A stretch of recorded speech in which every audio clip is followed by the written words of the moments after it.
Bonjour, mesdames et messieurs, amis téléspectateurs, bienvenue dans cette tranche de réflexion demandée sur l'état santé. Question à la une, nous sommes encore ensemble, vous, pour réfléchir sur les problèmes de la société de notre temps. Et aujourd'hui, nous allons faire un clin d'œil à la diaspora togolaise éparpillée aux quatre coins du monde pour réfléchir sur ce que cette diaspora pourra apporter au pays pour le développement économique de ce continent. Nous recevons pour vous à cette occasion M. Eik Bocho, il est expert en comptabilité et finances. Monsieur, vous résidez donc aux États-Unis. Chaque fois que vous êtes en vacances à Lomé, vous faites un tour chez nous pour parler ensemble de la gestion de la diaspora et comment elle entend s'investir dans le développement du pays. Merci de votre disponibilité. Merci, monsieur Winston, c'est à moi de vous remercier. Vous m'avez encore invité sur votre plateau afin de parler au public togolais de ce que la diaspora fait à l'extérieur pour apporter un plus à l'économie de ce pays. Voilà donc qui est relancé. On va introduire cette discussion en commençant d'abord par les conditions, n'est-ce pas, d'immigration aux États-Unis. Il y a plus d'un Togolais, ou en tout cas plusieurs Africains, qui aiment découvrir ce Eldorado, comme on le dit. Alors dites-nous, est-ce qu'il est aujourd'hui plus facile ou plus difficile d'émigrer aux États-Unis avec, on sait tout ce que l'arrivée du président américain Obama, le noir, a donc suscité comme espoir. Alors dites-nous, est-ce que ça arrivé à changer les conditionnalités ou les conditions d'immigration vers les États-Unis?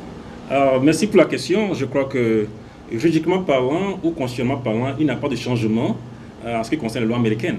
Donc, le président Obama n'a rien changé foncièrement en ce qui concerne le statut d'immigration pour les Africains en particulier. Mais on pourrait dire qu'idéologiquement, ça suscite de l'espoir et ce qui donne plus de volonté aux Africains d'essayer par les moyens qu'ils ont à leur disposition de pouvoir immigrer vers les États-Unis. Et toujours est-il que ce n'est pas facile de migrer vers les États-Unis, il y a toujours des complications? Je ne crois pas. Particulièrement, je crois que les Américains sont des gens qui sont très pragmatiques. Et lorsque vous demandez leur visa et que vous remplissez les conditions requises, je pense qu'il ne faut pas enfreindre à votre immigration vers les États-Unis. Donc, je ne crois pas qu'il y a un dissisement de ton vers les Africains pour immigrer vers les États-Unis. Et particulièrement, je pense que ce sont les gens qui devaient essayer de remplir les conditions imposées par la loi américaine et ils seront autorisés à pouvoir immigrer aux États-Unis. Alors, de par votre expérience, est-ce que, et puis vos contacts avec d'autres Togolais qui sont dans d'autres pays européens, au Canada par exemple, est-ce que vous pensez que les conditions sont plus difficiles pour l'Amérique et moins pour l'Europe quand vous êtes en contact avec vos camarades de l'extérieur? Qu'est-ce qu'ils en pensent? Bon, je crois que comparativement en France, où il y avait une loi qui a été votée en ce qui concerne l'immigration choisie, donc il y a plus de sélection à ce niveau-là, ce qui a compliqué un peu l'immigration vers la France. Mais les autres pays comme l'Allemagne, le Canada, les États-Unis, je ne crois pas qu'il y a eu un changement en tant que tel. Donc c'est mon aperçu sur la matière. Et oui, justement, vous avez parlé de l'immigration choisie, optée par la France. Oui. Pensez-vous, à votre avis, que c'est une bonne ou mauvaise chose? Bon, en ce qui me concerne en tant qu'Africain, je pourrais dire que c'est une mauvaise chose. Parce que ça ne donne pas opportunité à tous ceux qui auront la volonté de pouvoir immigrer, d'immigrer. Donc ça laisse un peu ceux-là qui ne sont pas choisis par la France d'immigrer. Mais comparativement à l'autovisa américaine, je crois que même les menuisiers ont immigré vers les États-Unis, les maçons, les plombiers, tout le monde a pu immigrer. Ce qui fait que l'aide apportée par la diaspora aujourd'hui n'est pas seulement limitée aux élites, aux intellectuels qui ont pu immigrer, mais à toute la base, à toute la classe sociale togolaise. Dans les villages les plus reculés, on voit qu'il y a de l'aide de la diaspora qui arrive là-bas. Donc c'est un atout majeur si on donne l'opportunité à chacun de pouvoir immigrer au lieu de choisir ceux-là qui peuvent immigrer. Justement, vous en avez fait cas allusion tout à l'heure, c'est le problème de la loterie visa. De plus en plus, beaucoup de Togolais viennent de clôturer pour 2012, c'était je crois en novembre dernier ou en septembre dernier. Alors, quelle appréciation faites-vous de cette opportunité qui est donnée donc, aux ressortissants d'autres pays de voyager vers les États-Unis? D'abord, je tiens beaucoup à remercier les Américains et particulièrement le président Bill Clinton qui avait lancé ce programme et qui a continué dans le temps jusqu'à aujourd'hui. Quand vous arrivez maintenant aux États-Unis, vous voyez les gens de toute nationalité, Indiens, Chinois, Mexicains, Brésiliens, Canadiens, tout le monde est aux États-Unis aujourd'hui. Ce qui crée une diversité dans la culture et puis les sportifs qui sont accordés aux gens mais aux ressortissants des pays étrangers. Donc, ce qui fait qu'aujourd'hui, les Américains ne sont pas obligés de sortir les milliards des fonds américains pour aider les pays à travers le monde, mais ces ressortissants de ces pays-là, par leurs enfants, le transfert, essaient d'aider ces pays desquels ils ont immigré. Donc, ce qui fait que ceux-là qui sont venus aux États-Unis maintenant qu'ils ont intégré la culture américaine, exportent dans leur pays cette culture américaine. Ce qui fait qu'aujourd'hui, le monde commence par se capitaliser de plus en plus, ce qui crée un développement à tous les niveaux du monde actuellement. Donc vous pensez que la loterie visa est une sorte de conversion de l'aide que l'Amérique peut apporter aux pays en développement? Exactement, parce qu'avant, on parle de l'aide à nos États. Et quand ces aides arrivent, personne ne sait où cet argent passe dans nos pays. Donc ça arrive dans nos banques, mais dans nos coffres, mais on ne va pas ces argent investir dans le pays. Mais aujourd'hui, avec le Tour Visa, c'est qu'on a remplacé un peu ces aides au niveau de l'État par l'apport de cette diaspora dans l'intérieur du pays. Donc aujourd'hui, on voit que la diaspora maintenant fait des apports à tous les niveaux des secteurs économiques du pays et socialement aussi. Ils apportent la culture américaine aussi. Avez-vous une idée de ce que ça peut représenter, ce que la diaspora togolaise aux États-Unis envoie chaque année, en tout cas périodiquement au pays? Oui, je peux faire une estimation, pas empirique, mais personnellement, c'est-à-dire que si nous considérons que durant les 20 ans que le programme est en place, si 2000 Togolais voyagent chaque année, ou immigrent chaque année, et disons que ça fait 20 fois 2000, ce qui fait 40 000 Togolais qui, au cours des 20 ans, sont actuellement aux États-Unis. Si nous supposons, considérons la probabilité égale à 1, que chaque Togolais envoie 1 000 $ par an, ce qui fait 40 millions de dollars envoyés chaque année. À base de 700 francs le dollar, ce qui fait au moins 20 milliards que les Togolais envoient chaque année pour supporter l'économie togolaise. C'est un apport. Et si nous considérons que chaque immigrant peut faire venir sa femme, ce qui fait au moins, au lieu de 40 000, ce qui fait 80 000, ce qui fait 40 milliards de dollars de francs CFA envoyés. Si on dit aussi que chaque famille peut faire venir un parent, ce qui fait 60 milliards, ainsi de suite, nous pouvons entendre facilement le chiffre de 100 milliards qui est envoyé par la diaspora à l'intérieur du pays chaque année pour supporter l'économie togolaise. C'est assez important, n'est-ce pas? Très, très considérable. Très considérable. Si nous seulement nous limitons à l'assistance à la consommation et si nous considérons l'autre volet qui serait investissement, supposons que 50% de ces Togolais puissent envoyer 5 000 $. Donc imaginez un peu ce que apporte la diaspora américaine, mais togolaise aux États-Unis à l'économie togolaise. C'est beaucoup. Et seulement sur le terrain, ce n'est pas très évident parce que le problème d'emploi aussi se pose de façon cruciale aux États-Unis. Je n'ai pas bien compris la question aussi. Oui, c'était justement, avant de pouvoir envoyer tout cela au pays, il faut trouver du travail, n'est-ce pas? C'est ça. Et on sait que les États-Unis aussi sont en pleine récession économique ces derniers temps. Oui, je crois que la récession a frappé tout le monde à travers les différents pays, mais l'économie américaine se porte mieux maintenant et je crois que l'effet de la crise économique américaine n'a pas tellement affecté l'envoi de la diaspora vers nos pays. Et je pense que la Banque mondiale a fait dernière a signifié dans ses rapports que l'envoi financier africain, de la diaspora africaine aux États-Unis n'a pas vraiment été affecté par la crise financière américaine. Et comment cela a été ressenti quand même, cette crise financière? Alors, ça a été un peu un psychose qui a frappé les États-Unis parce que depuis la crise de 1929, on n'a pas connu une crise financière de telle ampleur. Donc quand c'était venu que les entreprises ferment les portes, 20 000 licenciés en un mois, ça choque. Ça a beaucoup choqué. Mais je pense qu'avec la vertu et puis l'intelligence du président américain, il a remonté la pente rapidement. En moins de 6 mois, l'économie commence par générer de l'emploi, ce qui a été vraiment beaucoup d'espoir pour les Américains. Puisque certaines grandes sociétés sont retournées à la bourse, comme le General Motors par exemple. Ah oui, ça a été formidable. Chacun a beaucoup applaudi. Et je pense que c'est un programme que le président américain a dû souscrire. Quand bien ça fait des mécontents, mais aujourd'hui on voit que les apports sont tellement positifs pour l'économie américaine et pour le monde entier. Merci Eric Botcho, vous êtes mon invité dans cette réflexion sur l'action de la diaspora togolaise à l'étranger, ce qu'elle peut donc apporter au pays. Nous avons donc introduit cette discussion. Alors parlons concrètement de ces actions. Je crois à votre actif, vous organisez là-bas aux États-Unis pour apporter votre contribution au pays. Alors quelles sont donc les formes diverses que peut prendre ces aides, ces actions, à part ce que chacun peut envoyer individuellement à sa famille? Oui, je pense qu'actuellement, compte tenu de l'échec que nous constatons sur le terrain, concernant les apports individuels de la diaspora, nous nous orientons vers des regroupements sociaux ou économiques afin de pouvoir faire des investissements dans le pays. Donc, dans nos cercles sociaux actuellement, à travers la diaspora, on s'organise pour pouvoir faire des investissements en groupe, collectif et suivi. Donc, ce qui fait de manière que nous voulons être aussi volontaires à l'intérieur du pays, parce que ceux-là qui sont ici, qu'on appelle confiance, au début nous ont beaucoup choqués, nous ont beaucoup déçus. Alors, on voulait être présents sur le terrain et faire sur nos investissements de prêt.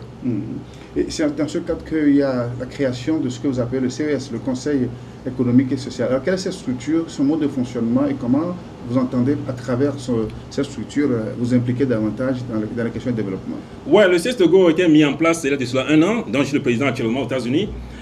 Nous voulions d'abord se regrouper en tant que diaspora togolaise aux États-Unis, s'organiser, créer des structures économiques sur place ici, qui vont suivre nos investissements et aussi faire des suivis de ces investissements-là et aussi aider les populations restées au pays. Parce que, par exemple, maintenant, en tant que membre du CES Togo, si vous êtes aux États-Unis, ce qui importe beaucoup les Africains aussi, c'est le dernier moment. Et que c'est arrivé que vous décédez, nous sommes engagés à faire rapatrier les corps ici, au Togo, pour enterrement à la hauteur de 10 000 $, ce qui fait 5 millions de francs CFA. Et si aussi vous êtes membre de CES Togo, il y a beaucoup d'apports que nous faisons à ces membres-là. Et pour les membres de ces membres de CES Togo aux États-Unis qui sont au Togo, aussi on les assiste de près, socialement parlant. Si maintenant vous avez un membre de CES Togo aux États-Unis qui a ses parents ici, quand le parent est malade, nous faisons des suivis, nous pouvons l'amener à l'hôpital, le faire traiter, avant qu'on ne puisse demander à ces membres de nous rembourser. Parce qu'il arrive que des cas que, un exemple particulier, quand les parents ont appelé qu'ils sont malades, bon, ce monsieur a envoyé 200 000 francs CFA, ce qui fait 500 $ pratiquement là-bas, pour amener les parents à l'hôpital. Donc il est arrivé que les parents n'ont pas reçu cet argent-là. Et ils devaient aller à Accra ou se faire traiter. Et ces parents n'ont pas les moyens de se déplacer. Et ils sont arrivés même à dormir à la frontière parce que cet individu qu'on a envoyé l'argent ici n'a pas dû remettre l'argent à ses parents-là. Donc ce sont des choses qui choquent. Alors que ce monsieur qui est aux États-Unis a pensé que ses parents ont reçu l'argent et pouvaient aller se faire traiter. Donc, voyez que bon, les gens qui sont ici sont très inconscients. Et nous sommes très concernés par cela. C'est pourquoi le CES Togo s'est mis en place pour pouvoir venir être sur le terrain et aider les parents qui sont ici et les Togolais qui ont besoin des aides sur place ici. Alors concrètement, M. Goucho, pour la bonne explication et la compréhension de ce que nous suivons actuellement, alors je suis émigré aux États-Unis, ouais. je fais partie, n'est-ce pas, de votre CES Togo, Congrès économique et social du Togo. Voilà. Et donc, c'est une adhésion que je fais. Exactement. Moyennant, bien sûr, une contribution, une cotisation. Actuellement, les frais d'adhésion pour CES Togo, ce n'est que 100 $, ce qui fait 50 000 francs CFA ici. Et mensuellement, on contribue 25 $ par mois. Mais à part cela, on a beaucoup d'avantages en tant que membre. C'est-à-dire que si on se marie aux États-Unis, on a droit à 1 000 $ par membre. Si on est malade, on vient vous assister aussi par des apports financiers. Donc, il a beaucoup d'autres intérêts dont bénéficier en tant que membre. Et pour les parents qui sont même ici au pays, côté médical, comme je te le dis maintenant, quand vous êtes malade, le CES Togo vient vous aider à aller à l'hôpital, payer vos frais médicaux. Et s'il arrivait que le parent décède, on est là pour intervenir pour les funérailles aussi. Donc, il y a autre apport que nous faisons au niveau des membres. Pour le moment, on n'est pas encore rentré au Togo. C'est pour ça que je suis revenu maintenant, pour mettre la structure sur place de manière qu'on soit proche à la population pour les assistants nécessaires dont ils auront besoin. Avez-vous eu l'estimation de ces émigrés togolais qui sont là-bas aux États-Unis? Le nombre? Le nombre. Bon, en fait, je n'ai pas le nombre, mais comme je viens de le évaluer personnellement actuellement, si nous considérons que 2000 Togolais par de visa immigrent chaque année, c'est pour dire qu'on a au moins 40 000 Togolais à travers le visa. Si nous estimons qu'au moins 100% de ces immigrés aussi peuvent venir aux États-Unis par d'autres moyens, donc pratiquement on a 40 000 à 50 000 Togolais qui sont actuellement aux États-Unis. Et ça peut être plus que ça, je n'ai pas les chiffres exacts, mais sur mon estimation personnelle, on pourrait estimer ça à 50 000 Togolais aujourd'hui. Au niveau de CST Togo, est-ce que les membres se manifestent? Quel engouement, quel était l'accueil réservé à cette initiative? Oh non, beaucoup apprécié. Les gens se disent, ah mais maintenant, finalement, on a une structure qui peut vraiment s'adresser à nos problèmes, qui peut nous aider et qui peut aussi défendre nos intérêts sur place à l'intérieur du pays ici. Donc, le 11 décembre, nous aurons à célébrer notre premier anniversaire aux États-Unis, à Maryland précisément. Donc, nous invitons par ce billet tous les Togolais résistants aux États-Unis dans l'agglomération Washington à venir à notre festivité de 11 décembre à Washington. Donc, pour pouvoir encore informer le public togolais à l'extérieur de ce que nous voulons faire pour apporter un plus à la vie du Togolais dans la diaspora et aussi à ceux qui sont ici à l'intérieur du pays. Est-ce que vous êtes reconnu au niveau des autorités de l'État togolais? Est-ce que vous avez des contacts, des relations avec eux pour que cette structure soit canalisée, que ce soit mise à profit de tout le monde? Oui, j'étais revenu seulement avant-hier. Donc, hier, j'ai fait beaucoup de courses au niveau de l'organisation. du pouvoir. Et j'ai fait des contacts qui me permettent maintenant de pouvoir s'orienter plus précisément. Et donc je crois qu'on a beaucoup de leur caution et ils vont beaucoup nous supporter à ce qu'on soit installé et pouvoir faire d'apports nécessaires pour la population togolaise à l'intérieur du pays. Et au niveau de la diaspora, y a-t-il combien de catégories de Togolais? Tout à l'heure, vous avez parlé en parlant du cas de la loterie Visa et que tout le monde peut gagner cela. Mais est-ce qu'il y a aussi des élites comme ça se trouve aussi en Europe? Ah oui, là, disons que nous avons pratiquement 3 catégories de Togolais aux États-Unis actuellement. Il y a les grandes élites, c'est-à-dire que ceux qui ont fait des études poussées, qui ont les maîtrises, les doctorats, qui sont des professionnels très pointus. Et il y a aussi la classe moyenne de ceux qui ont les niveaux ici, mais qui n'ont pas percé vraiment, qui sont encore dans le cursus actuellement. Et puis là, ceux-là qui sont arrivés, mais qui ne veulent pas vraiment s'intégrer et qui continuent pas à faire les petits boulots. Donc, c'est les 3 catégories de population qu'on a actuellement dans la diaspora. Et bon, par ce biais, je ne commence pas à encourager, ou j'ai déjà dit la fois dernière dans ma dernière émission, que quand ceux qui quittent ici pour arriver aux États-Unis, ou dans la diaspora partout dans le monde, s'orientent vers l'éducation. Parce que l'éducation est aujourd'hui un moteur de développement incontestable pour toute personne. Si nous prenons le cas du président Obama, bon, voilà que ce monsieur qui est né d'un père africain a pu aujourd'hui accéder au sommet de l'État américain. Donc c'est pour dire que toute opportunité est permise à tous citoyens, que ce soit du Togo partout, si vraiment on s'intègre à faire ce qui est nécessaire pour moi s'évoluer. Alors, question peut-être indiscrète, est-ce qu'il y a une tranche d'âge requise, ou en tout cas, est-ce que tout le monde à n'importe quel âge peut s'aventurer Oui, moi je pense qu'à tout âge on peut s'aventurer parce que... Bon, la question c'est que dans les pays européens c'est le travail, toujours le travail, et il faut tout le temps courir de gauche à droite. Est-ce que quelqu'un qui a déjà plus de 50 ans peut encore se lancer dans une aventure de la sorte? Moi je pense que oui, avec les risques, mais oui, parce que quoi, aux États-Unis maintenant, malgré votre âge, vous pouvez toujours aller à l'école. Vous avez des gens de 60 ans qui sont toujours dans le cursus universitaire, qui apprennent toujours. Mais ici, c'est quand des gens on dit qu'on est à la retraite, on est à la maison, on boit, on dit que c'est mon sort. Je pense que quelque part, il faut que nous cultivons nos mérites, que chaque fois présenter nos besoins. Et je crois que si nous avons le désir d'émigrer, on peut toujours émigrer, mais il faudrait que nous prenions aussi le devoir de cultiver nos mérites. Parce que les Américains, ils sont très pragmatiques. Ils n'ont pas regardé vos besoins, mais ils vont regarder ce que vous avez, de quoi vous êtes capable de faire. Et quand vous avez les capacités, ils sont prêts pour vous aider à évoluer. Alors, autre structure, c'est la fondation Sodoli, et vous entendez par ce canal inculquer à la diaspora togolaise basée aux États-Unis une éducation citoyenne. Qu'est-ce que cela veut dire? Ah oui, vous comprenez. Bon, pratiquement nos actions avec la fondation Sodoli vont se focaliser au niveau du public intérieur du Togo. La fondation Sodoli a pour vocation d'informer et former les citoyens ici. Parce que très souvent, en tant que citoyen, on ne plus que nos droits, sans vraiment reconnaître nos devoirs d'abord. Et ce qui implique de facto la responsabilité citoyenne. Qu'est-ce qu'on doit faire?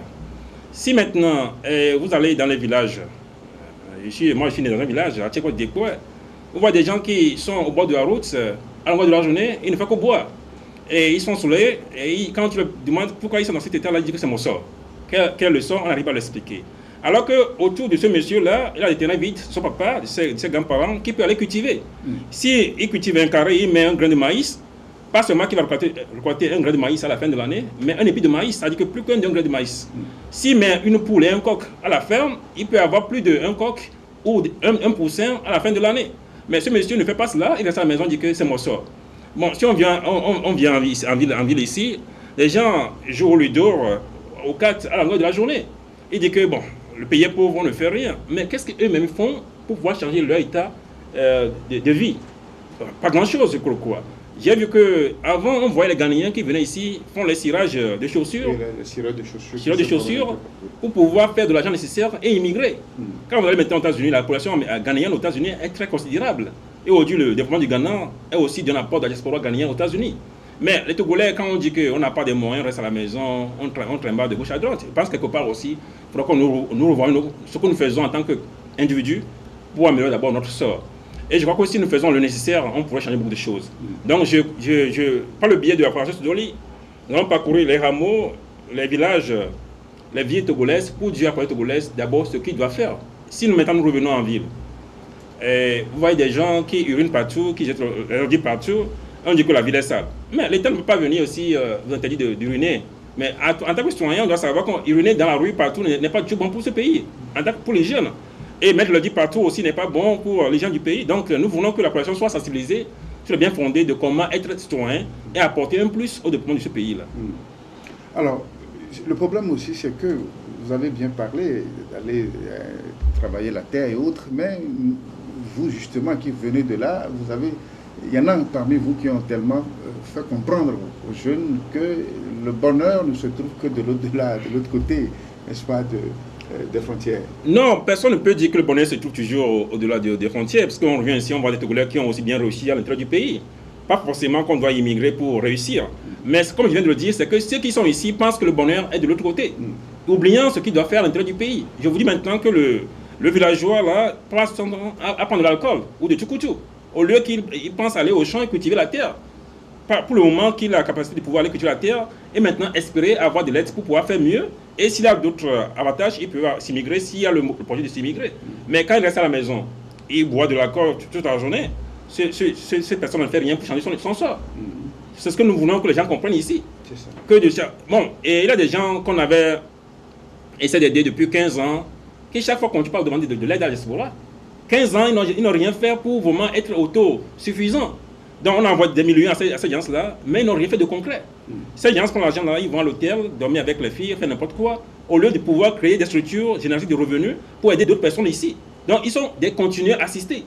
Ce que nous ne voulons plus que ça continue pas et non se faire voir dans la population togolaise ici à l'intérieur. Oui, c'est qu'il y a ce snobisme, il y a ce suivisme. Moi aussi, je voudrais émigrer, je voudrais chercher mon bonheur ailleurs. Et souvent, c'est des idées véhiculées par vos camarades qui reviennent pendant les vacances ici. Bon, je crois que c'est une erreur c'était de nos compatriotes dans la diaspora. On vient, on fait le zèle pour dire que je viens de l'extérieur, je suis riche, j'ai les dollars, j'ai les euros, tout ça là. C'est une mauvaise conception de le citoyen. Je pense que si on revient, on doit peut-être être humble et faire ce qui est nécessaire pour que les gens ici prennent conscience. Dis la vérité aux gens. Dis la vérité aux gens. Et très souvent, les gens ne l'apprécient pas quand tu leur dis ça. Ils vont dire que toi, peut-être que tu n'as pas envie qu'ils immigrent. Mais je n'ai rien, comme intérêt à intégrer quelqu'un d'immigrer. Mais il faudrait qu'ils sachent que quelque part, quand on immigre là, il ne faut pas aller seulement dormir pour dire qu'on va réussir. Il faut travailler dur.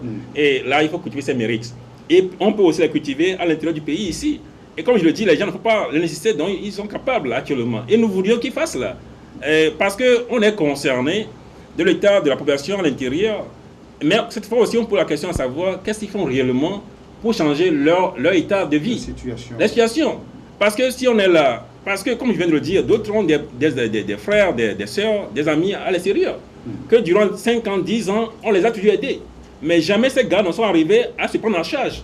Mais comment pensez-vous que cette personne-là a été capable de pouvoir se demander, à poser une question, quels sont mes devoirs en tant que citoyen, qu'est-ce que je vais faire pour pouvoir apporter un plus à ce pays? C'est ça. Oh, ouais. Et comment vous entendez faire cette formation, cette éducation citoyenne à vos compatriotes restés dans vos pays?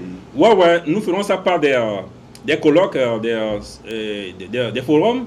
Je planifie même un forum pour le forum économie sociale ce 2 décembre à l'hôtel Oba. Nous aurons quand même invité les médias, les professionnels dans le social et puis l'économie pour pouvoir les informer de ce que nous pensons faire. Et à part ces grands forums que nous aurons à faire dans des centres d'information, nous allons aller dans les hameaux, dans les villages, reculer pour dire aux citoyens ce que nous comptons, ce que nous pouvons leur dire en tant que devoir citoyen, les autorités citoyennes qui doivent prendre en charge. Et après cela, nous verrons comment canaliser ces efforts-là au niveau de la diaspora pour que la diaspora vienne les aider à pouvoir s'émerger. Mais s'il n'y a pas une sensibilisation sur le terrain ici, les apports que nous pouvons faire dans la diaspora, nous voyons jamais de résultats. Et les gens vont être fatigués. Parce que chaque fois, ton témoin quand même sonner, et quand tu prends ça, alors il y a bien de l'argent, on ne peut pas être fatigué. Et quand on vient ici, on ne voit pas ce que ça vient faire réellement sur le terrain. Et on se dit que bon, c'est des peines perdues. Ça, c'est un volet de l'aide que vous pouvez apporter au pays, mais autre aide, autre investissement, c'est le capital humain. Et on sait que des gens ont quitté la diaspora pour venir travailler pour leur pays. Ils ont abandonné leur emploi, leur job, tout ce qu'ils gagnent à l'étranger. Est-ce que dans votre structure, vous pensez à cette possibilité de venir travailler pour votre pays vous êtes expert en comptabilité et finance. Est-ce que ça vous arrive de réfléchir à cette forme d'aide que vous pouvez apporter au pays? Oui, tout à fait. Je pense que La formation humaine est très importante pour le développement économique et social d'un pays. Donc, en tant qu'expert en comptabilité finance actuellement, dans mon domaine d'expertise, aujourd'hui, je ne compte pas faire d'investissements qui ne sont pas de ma formation professionnelle. Je suis dans l'immobilier, je suis dans le transfert d'argent, je suis aussi dans le levage, mais je compte ouvrir un cabinet finance ici pour pouvoir apporter cette assistance professionnelle aux banques, pour pouvoir évaluer les crédits, des demandes de crédits des gens qui seront dans le secteur économique et pour accorder des prêts. Et aussi travailler avec la population pour pouvoir planter des projets, afin de pouvoir avoir des prêts, soit au niveau des banques, de la diaspora ou de l'État, afin de pouvoir investir pour que nous puissions contribuer ensemble pour émerger, pour faire émerger notre économie togolaise. Quand on prend la situation de notre pays, le Togo par exemple, quels sont les domaines où on a beaucoup plus besoin d'investissement ou d'aide? Quels sont les besoins? Quand vous faites une évaluation des besoins, quels sont les domaines prioritaires par exemple pour vous au niveau du Conseil économique et social? Bon, les domaines particuliers quand nous allons s'atteler d'abord, c'est le domaine agro-pastoral. Parce qu'il est inconcevable que le Togo qui est un pays côtier avec des terres arables, on a un manque encore des produits vivriers et que les tomates viennent encore de l'extérieur du Sahel pour nous, c'est une honte.